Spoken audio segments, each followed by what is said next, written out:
allez bien. Donc aujourd'hui, je vous amène avec moi pour une séance commentée avec Erebor.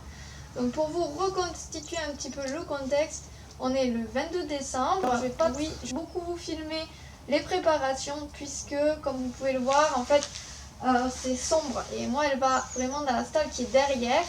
Et je sais pertinemment que la qualité de l'image va pas être terrible. Donc je préfère directement, en fait, vous retrouver dans la carrière. On se retrouve au moment du montoir dans la carrière car c'est un exercice qui est difficile pour Erebor. C'est quelque chose que je travaille au quotidien. J'ai essayé plein de manières, différentes méthodes. J'ai regardé beaucoup de choses là-dessus pour essayer de lui faire passer.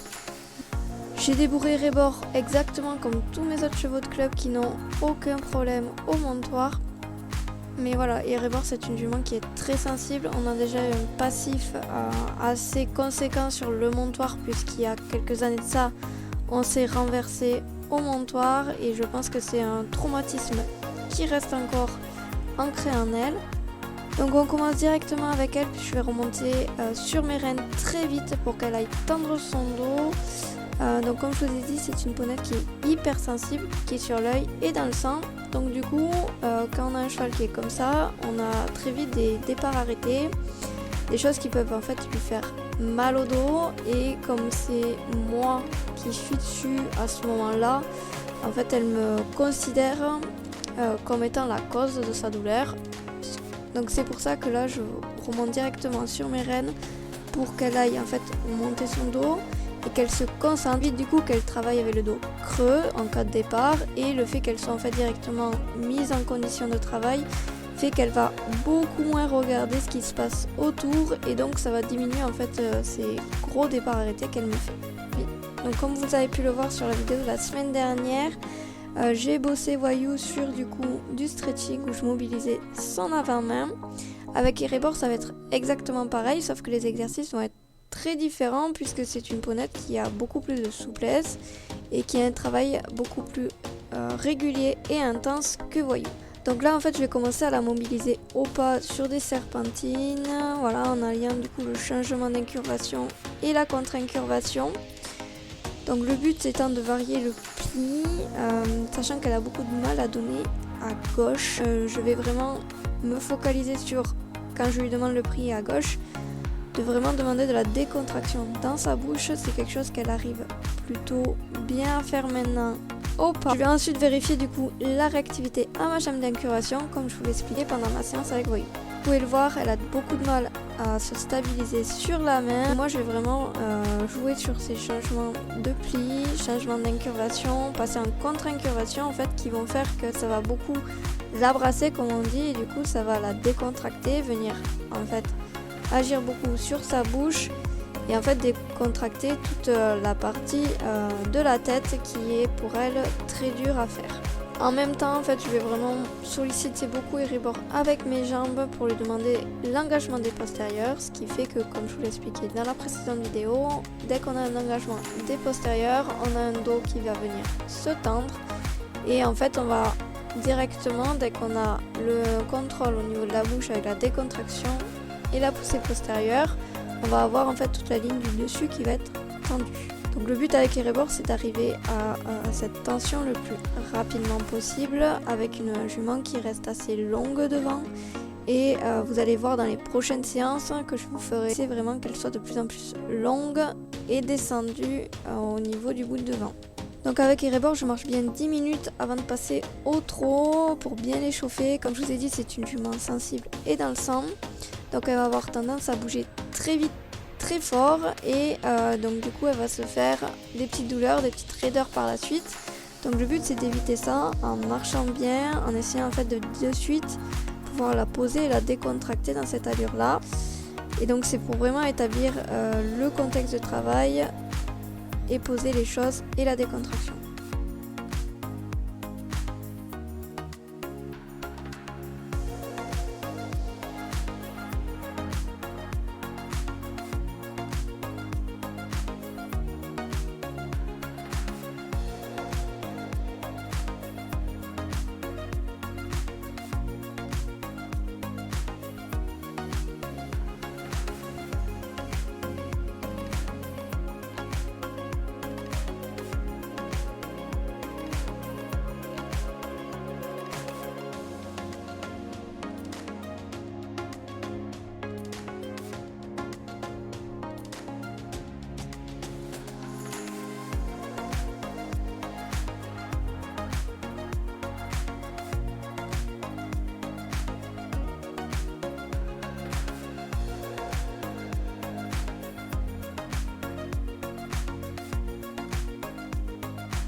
Au bout de ces 10 minutes, j'enlève le couvre-rein. Là, moi, je descends et je remonte. Comme ça me fait travailler une deuxième fois le montoir pendant ma séance.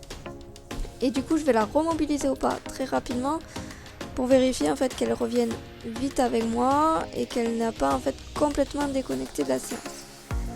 Une fois que c'est fait, en fait, je vais tout simplement aller commencer mon exercice qui va être dominant sur la séance, à savoir qu'aujourd'hui, du coup, je vais rétrécir et réagrandir le cercle. Donc au pas, c'est plutôt assez simple, ça a une allure qui est plutôt lente, qui me permet de bien la décontracter, bien la poser.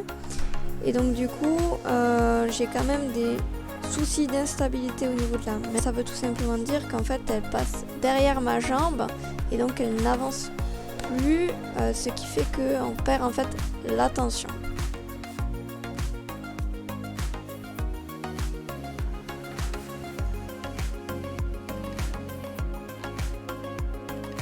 Où je vais commencer déjà sur des grands cercles à la stabiliser comme vous pouvez voir.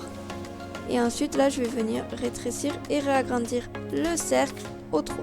Donc c'est un exercice qui va être très difficile car il faut que le cheval il reste en équilibre, plié autour de la jambe de son cavalier et il doit pouvoir se déplacer de côté, donc à un moment engager fortement le postérieur sur la masse et également avoir l'antérieur-extérieur déplacé sur le côté, donc ça demande aussi d'avoir une bonne mobilité au niveau des épaules. Centré sur un tracé qui va être toujours le même, comme ça je vais pouvoir me concentrer sur autre chose.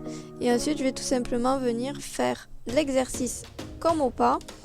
Donc vous allez voir, elle va d'abord chercher à sortir de mes aides. Donc la première chose c'est fuir des épaules. Donc en fait quand ils font ça, c'est tout simplement pour éviter de s'incurver trop, de trop se plier autour de votre jambe.